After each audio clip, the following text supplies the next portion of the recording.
자, 반갑습니다, 여러분. 오늘이 2020년 4월 26일이네요. 4월의 마지막 일요일이고요. 우리는 아직도 교회에서 모이지 못하고 있습니다. 해서 또 여러분을 이렇게 찾아뵙게 됐습니다. 한국은 많이 상황이 좋아졌다고 하지만 미국은 여전히 좋지 않은 상황입니다. 그래서 현재까지 사망자만 5만 2천 명 이렇게 나왔고요. 이번 주 안으로 베트남 전쟁에서 전사한 숫자보다 더 많은 미국인들이 사망할 것이다. 베트남 전쟁에서 5만 7천 명, 5만 8천 명 이렇게 많은 사람들이 죽었죠. 그렇다고 합니다. 어쩌겠습니까? 사람이 할 수 없는 것이 있죠. 그렇다고 하면 기도하며 인내하는 수밖에 다른 방법이 없다고 저는 생각을 하고요. 여하튼 어디에 계시든지 늘 건강 조심하시기 바랍니다. 자, 오늘은요. 예수 탄생 설화에 대한 이야기를 좀 여러분들과 나눠보려고 해요. 보시죠.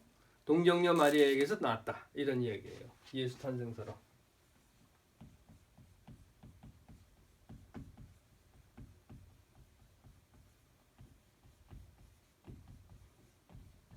제가 예수 탄생 설화라고 썼습니다. 설화. 그 전설이라는 거죠. 동정녀 마리아에게서 낳았다. 동정녀. 그렇다면 우리가 이렇게 고백을 하지 않습니까? 사도신경에서 이렇게 얘기하죠. 동정녀 마리아에게서 나시고 본디오 빌라 이렇게 나오는. 그렇다라고 하면 이 동정녀 마리아에게서 태어났다라고 하는 것이 성서에 있는가 하는 이야기예요. 첫 번째 성서적 근거.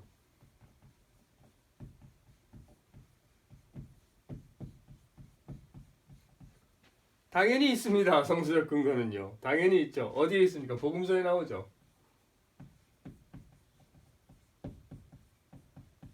현재 우리가 가지고 있는 복음서가 있어요. 제가 여러 번 말씀드렸는데요. 마태, 마가, 누가. 이렇게 세 개의 복음서. 물론 요한, 지난번에도 말씀드렸는데 요한이라고 하는 것은 대사복음서니까 이건 뺍시다. 돼지꼬리. 이 공관복음서, 이 세 개의 공관복음서에 동정녀에게서 나왔다라고 하는 예수 탄생설화가 있는가? 있습니다. 그런데 여기서 우리가 잘 봐야 할 것은요. 이 세 개의 공관복음서 중에서 마가에서는 예수 탄생설화가 들어있지 않아요. 그 말은요. 예수가 어떻게 태어났는가는 마가는 설명하지 않고 있다는 거예요. 오직 마태와 누가에만 나옵니다. 제가 지난번에도 말씀을 여러 번 드렸는데요. 공관복음서, 이 복음서가 어떻게 쓰여졌는가 하는 것, 그 이야기입니다. 왜 이게 중요한가 하면요.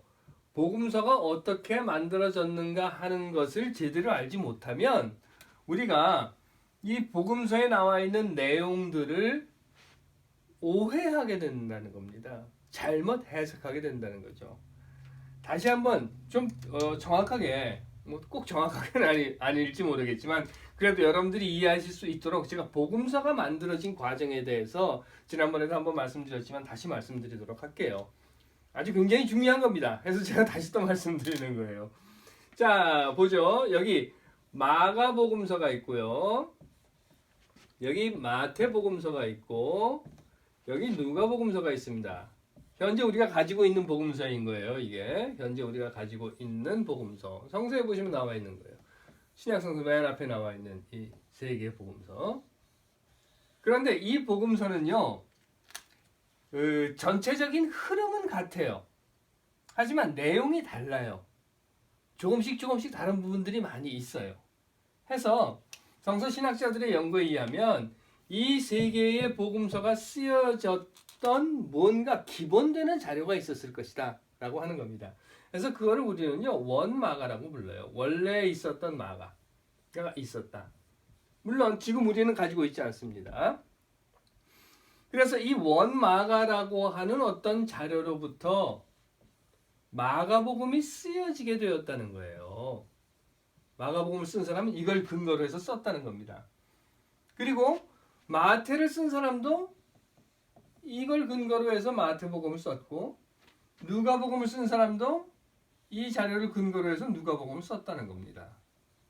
그런데 말이죠. 그렇다고 하면 원마가가 있으니까 뭐 마태와 마가 누가가 다 같아야 될 거 아니냐라고 생각이 됐는데 그렇지 않다는 거거든요. 그 말은 마가는 이 원마가복음으로부터 시작을 해서 마가만이 가지고 있었던 어떤 자료, 그래서 이걸 이제 마가의 고유 자료라고 하는데 이 마가의 어떤 고유 자료를 가지고 있었다라고 하는 겁니다. 어떻게 알 수 있느냐고요? 마가복음, 우리가 지금 갖고 있는 마가복음에는 나와 있지만 누가복음이나 마태복음에는 들어있지 않거든요. 그 말은 이 고유 자료는요, 마가의 고유 자료라고 하는 것은 누가와 마태는 모르는 자료였다는 거예요. 또한 여기서 보시면은요, 마태와 누가는 각기 다른 자료를 가지고 있었어요. 그 말은 뭔가 하면 마태 역시 마가 고유 자료를 가지고 있었던 것처럼 마태의 고유 자료가 어떤 것이 있었다는 겁니다. 이게. 그래서 마태는요, 여기에서부터 자료를 가져다가 마태복음을 쓴 거예요. 그러면 누가는 어떨까요? 똑같은 겁니다. 그래서 누가 역시 고유 자료가 있었어요. 누가만 가지고 있었던 고유 자료. 이 고유 자료를 가져다가 누가복음을 만들었어요.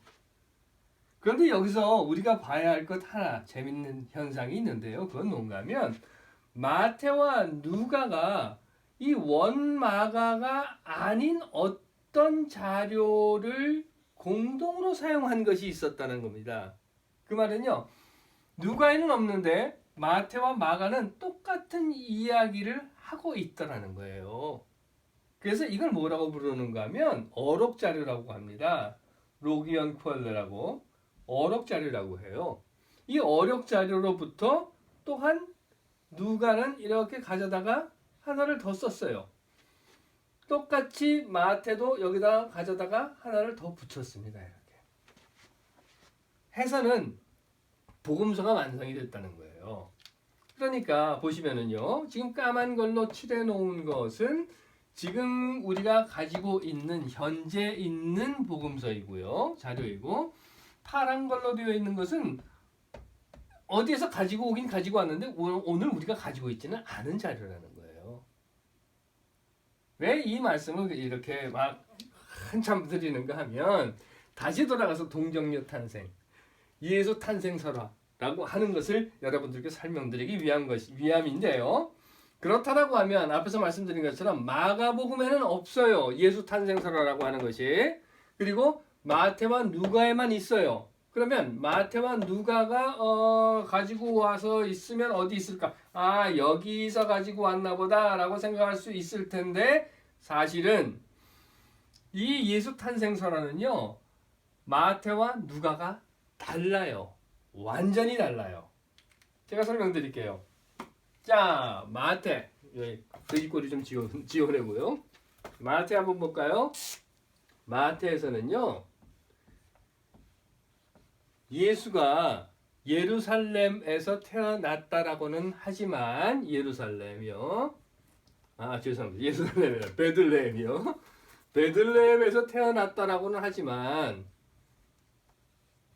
왜 예수가 베들레헴으로 갔는가? 그러니까 뭐 예수가 태어나기 전이니까 예수가 혼자 걸어간 건 아니고 마리아와 요셉이 왜 베들레헴으로 갔는가라고 하는 것에 대한 이야기는 전혀 언급하고 있지 않습니다. 그런데요, 누가는요, 예수가 베들레헴에서 태어났는데 왜 갔는가 하면 그때 뭐 호적을 하기 위해서 뭐 이런 이야기가 나와요. 또 예수가 태어났다라고 하는 것을요, 마태복음에서는 별이 알려줘요. 누구에게? 동방박사에게. 그리고요, 누가에서는요, 천사가 알려줘요. 누구에게? 목동들에게. 이렇게요. 그리고 마태에서는요, 동방박사가 찾아간 곳이 집이에요. 그런데 누가에서는 목동들이 찾아간 곳이 어디였어요? 그렇죠. 맞아요. 마국간이에요. 여관이 없어서 마국간에 있었다. 그래서 여기에서 말구유가 나와요. 이 두 개의 이야기를 지금 제가 여러분들께 말씀드린 거를 이렇게 생각을 해보시면 완전히 다른 두 개의 다른 탄생설화라는 겁니다. 별도의 탄생설화라는 거예요. 왜 이 말씀을 드리는가 하면요. 자, 앞에서 말씀드렸죠. 마태와 누가가 로기온 퀄러에서 가지고 와서 어록 자료에서 가지고 온 똑같은 내용이 있다. 하지만 마태와 누가는 자기 각각의 고유 자료를 가지고 왔다라고 했습니다. 원마가에는 없으니까 원마가는 뺍시다. 원마가하고는 이제 상관이 없는 거예요. 예수 탄생설화는 원마가는 상관이 없어요. 그러면 이 고유 자료라고 하는 것에서 가지고 왔는데 예수가 이렇게 태어났다. 예수가 태어난 이야기를 쓴 각각의 고유 자료들은 당시에 여러 개의 많은 예수 탄생 설화들이 어떤 것은 마태의 고유 자료에 들어 있었고 어떤 건 누가의 고유 자료에 들어 있었다는 겁니다. 그 말은요. 당시에 예수가 탄생했다. 예수의 탄생 설화 이런 이야기들이 이 한 가지 마태가 이야기한 별이 나왔고 동방박사 이런 이야기 또는 천사가 목동들에게 그래서 말구 위에 누워 이런 이야기가 아닌 그 외에 다른 것들이 또 있었다는 거예요. 이런 겁니다. 예수 탄생설화 버전 1 또는 버전 2, 버전 3 이렇게 쭉 있었다는 거죠. 그런데 그 중에서 마태의 고유 자료는 예를 들면 이걸 버전 1이라고 합시다. 그럼 마태의 고유 자료에는 이 버전 1이 있었다는 거예요. 그리고 이걸 버전 2라고 한다고 하면 누가의 고유 자료에는 이 버전 2가 있었다는 겁니다. 그러면 버전 3, 버전 4가 뭐였을까? 그건 사실 우리는 몰라요. 뭔가 있었을 거예요. 하지만 우리는 모르는 겁니다. 해서 탄생설화라고 하는 것이 이렇게 만들어지는 거예요. 여러분들 제가 재밌는 거 한 가지 말씀드릴까요? 성탄절 되고 이러면 말이죠. 뭡니까? 크리스마스 카드 이런 데 보면 이런 그림들 많이 여러분들 보실 수 있어요.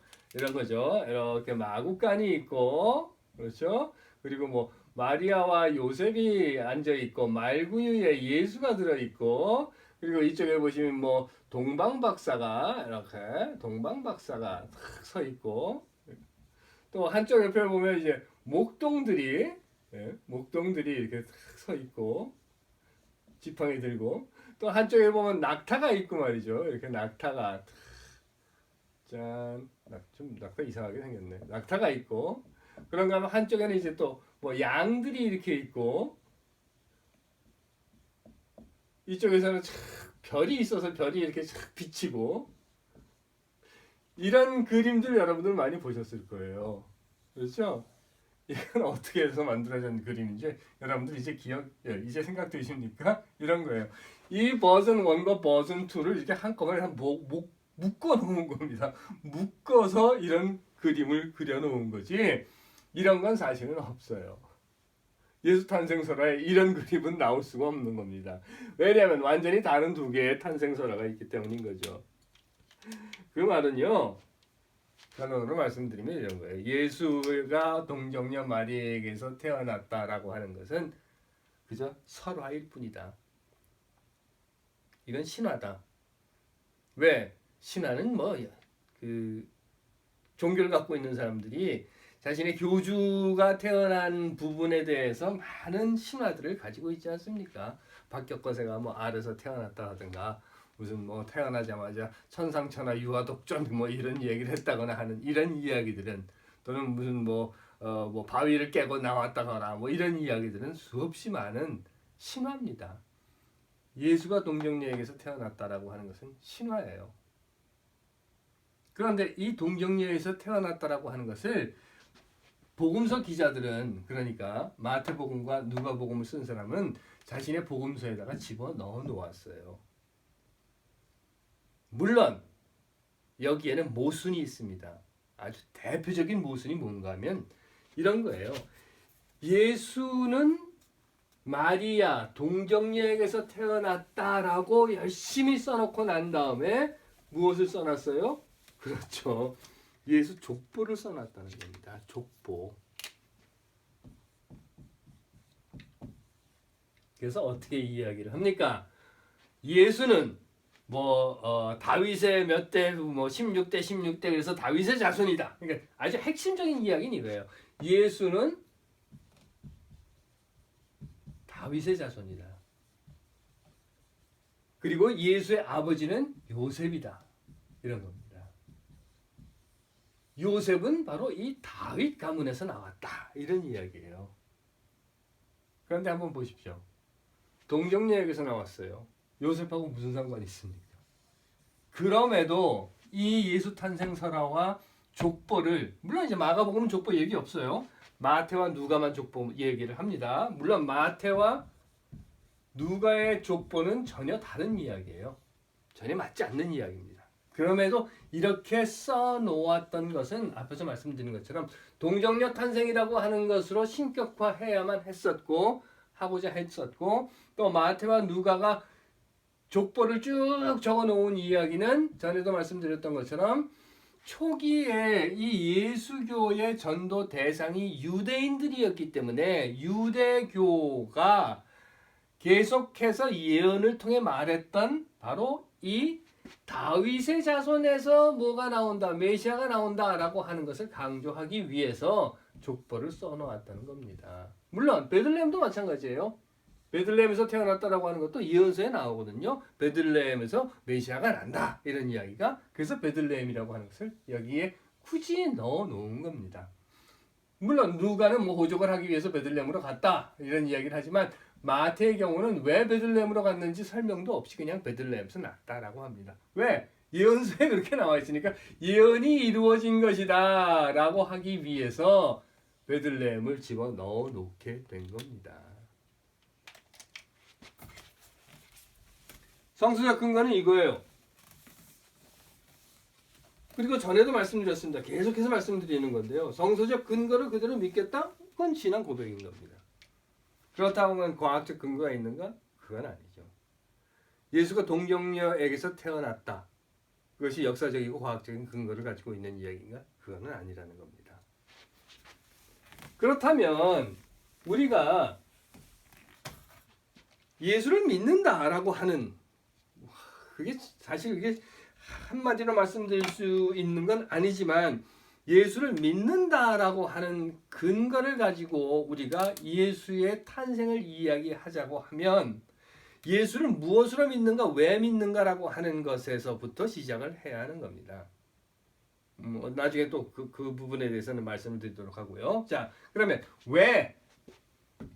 왜라고 하는 걸 한번 물어볼게요. 왜라고 하는 겁니다. 왜 예수는 동정녀에게서 나야만 했는가? 여기서 이제 예수의 신성과 인성이라고 하는 것에 대한 이야기들이 나와요. 예수가 그러면 사람이냐 아니면 신이냐 하는 거거든요. 사람과 신에 대한 이야기인데 예수가 사람이 아니라고 하고 싶었던 거예요. 예수는 신이다라고 해야만 했던 겁니다. 그러다 보니까 결국은 뭐가 되는가 하면 예수는 일반적인 사람들이 태어나는 것과 같은 그런 방식으로 태어나면 안 됐던 거죠. 그래서 동정녀에서 탄생되었다라고 하는 것이 예수가 예수의 신격을 강조하기 위한 하나의 방법이었던 겁니다. 하지만 여러분들 성서를 읽어보시면, 복음서를 읽어보시면 아시겠지만 예수는요 스스로 내가 신이다 라는 이야기를 하지는 않아요. 하지만 예수는 늘 자기 자신을 뭐라고 부르는가 하면 사람의 아들, 그래서 인자라고 하지 않습니까? 사람의 아들이라고 이렇게 불러요. 나는 사람의 아들이다 라고. 그러면 오늘 우리 한번 생각해 볼까요? 오늘은 그러면 우리가 왜 예수가 동정녀 마리아에게서 태어났다라고 신앙 고백을 해야 하는가? 저는 이 질문에 대해서 그럴 이유 없다 이렇게 대답하고 싶어요. 꼭 굳이 예수가 동정녀에게서만 동정녀에게서 나왔다라고 하는 게 참 이게 그렇습니다. 난자와 정자가 결합해서 뭐 이런 게 아니라 예수는 성령으로 잉태했다 이런 이야기인데, 물론 이 이야기는요 코란에도 나와요. 코란에 나오는 이야기입니다. 코란에서 예수가 나오고요. 코란에서 마리아가 나오고 마리아가 처녀로 그러니까 결혼을 하지 않은 상태에서 아이를 낳아가지고 막 동네로 데리고 와요. 그러자 동네 사람들이 막 뭐 이래가지고 이제 죽이겠다고 덤벼드니까 이 아기 예수가 말을 했다 이런 이야기가 코란에는 등장을 해요. 물론 복음서에서는 아기 예수가 말을 했다는 이야기는 없죠. 그 대신 뭐 동방박사의 무슨 뭐 천사의 이런 이야기들이 나오는 거고요. 그렇다고 하면 오늘날 우리가 왜 예수가 동정녀에게서 탄생했다라고 고백을 해야 하는가? 이미 말씀드렸습니다. 저는 그럴 이유가 없다고 생각을 해요. 왜냐하면 우리가 정말 하나님 온 우주를 만든 이게 아니지. 어쩌다 보니까 이렇게 됐는데 온 우주를 만드셨다라고 고백하는 하나님이 있지 않습니까? 데오스 그렇죠? 같은 거네. 데오스 하나님을 믿는다라고 하면 이 하나님을 전지전능이라고 한다고 하면 굳이 동정녀에게서 나야만 한다라고 하는 것, 그래서야만 신이 된다라고 하는 것에 대한 저는 부정적인 생각을 갖고 있습니다. 왜 꼭 신은 동정녀에게서만 나야 합니까? 아니, 왜 예수는 꼭 신이어야만 합니까? 꼭 신의 반열에 올려놓아야만 합니까? 라고 하는 거죠. 이게 뭔가 하면요, 이런 거예요. 제가 이런 말씀 드리면 무슨 소리 하는 거야 그런데 왜 예수는 꼭 생물학적으로 이런 거예요. 생물학적 신이 되어야 하는가 이런 이야기를 저는 하고 싶은 겁니다. 예수는 생물학적으로 신이라고 하는 이런 말도 안 되는 그 설화 속에 집어넣어 놓는 것보다는 예수가 사회적으로 사회적 신이 되면 되잖아요. 그러면 안 됩니까? 예수는 사회적 신이라는 거예요. 이 세상에서 신과 같은 그러니까 물론 이제 또 신이라고 하는 것 나중에 다시 말씀드리겠습니다. 신과 같은 역할을 하면서 살았던 사람이다. 라고 하는 것이 오히려 더 우리에게 있어서는 필요한 신앙 고백이 아닌가 저는 그렇게 생각을 하는 겁니다. 마지막으로 여러분께 말씀드릴 것은 그러면 왜 이렇게 예수가 신이 되어야 했고 왜 예수가 동정녀에게서 나야만 했던가라고 하는 것의 결론 부분으로 그거 아니죠? 죄송합니다. 그러면 이제 어떻게라고 하는 질문을 여러분들과 함께 생각해 보도록 하겠습니다. 그건 이거예요. 이미 말씀드린 것처럼 예수를 생물학적 신이 아니라 사회적 신으로 만들자. 예수가 그게 아니라 예수는 이 세상에서 신이 가지고 있었던 생각, 신의 삶의 모습으로 살았던 그런 자다. 그래서 그 스스로 자기를 하나님의 아들이라고 부르지 않고 사람의 아들, 인자라고 불렀던 그런 사람이다. 동정녀 마리아에게서 나야만 했는가? 저는 그렇지 않다고 생각해요. 동정녀 마리아 탄생이라고 하는 것이 신앙의 고백이 되어야 하는가? 저는 그렇게 생각하지 않습니다. 물론 뭐 그렇게 신앙 고백하시려고 하시면 하십시오. 하지만 저는 그건 아니라고 생각을 합니다. 왜냐하면요, 우리가 여기서 잘 생각해 봐야 될 것은 이런 거예요. 흔히 우리는요, 예수를 믿는다라고 하면서 예수를 믿지 않고요, 지난번에도 말씀드렸던 것처럼 교리를 믿는다는 겁니다. 그러면 이 교리에 가려져 버린 예수가 우리 앞에 신으로 나타나 버리고 만다는 거예요. 이렇게 되었을 때 지금 하우에 대한 대답을 여러분들과 함께 생각해 보고 있습니다. 이렇게 되었을 때요, 어떤 결과가 나오는가 하면 예수와, 그러니까 여기 예수 있지 않습니까? 예수와 인간은 구분되어 버리는 거예요. 간단히 말씀드리면 이런 겁니다. 예수는 신이니까 그렇게 할 수 있지. 나는 사람이라 그렇게 못해. 이렇게 되어버리는 거죠. 예수는 신이니까 그렇게 죽을 수 있지. 난 사람이니까 그렇게 못 죽어. 예수는 신이니까 그런 말을 할 수 있는 거지. 난 사람이니까 그렇게 못해. 그런 말 못해. 예수는 신이니까 배고픈 자들에게 먹을 것을 주지. 나는 사람인데 어떻게 배고픈 자들에게 먹을 것을 줄 수 있겠어? 예수는 신이니까 병든 자들을 고쳐주지. 나는 사람인데. 이렇게 돼버리고 만드는 겁니다. 결론으로 말씀드릴게요. 예수의 탄생설화라고 하는 것은 신화입니다. 믿으시겠습니까? 뭐 믿으십시오. 하지만 예수의 탄생설화가 오늘 우리에게 주는 의미라고 하는 것은 저는 없다고 생각합니다. 오히려 예수 탄생설화라고 하는 것이 생물학적 신을 얘기한다고 하면 저는 예수를 사회학적 신으로 보고 싶습니다. 아니 그렇게 믿고 있습니다. 그렇게 할 때에 우리는 예수처럼 예수가 살았던 것처럼 살 수 있는 겁니다. 신과 인간이라고 하는 것을 전에 한번 처음 말씀드렸던 거예요.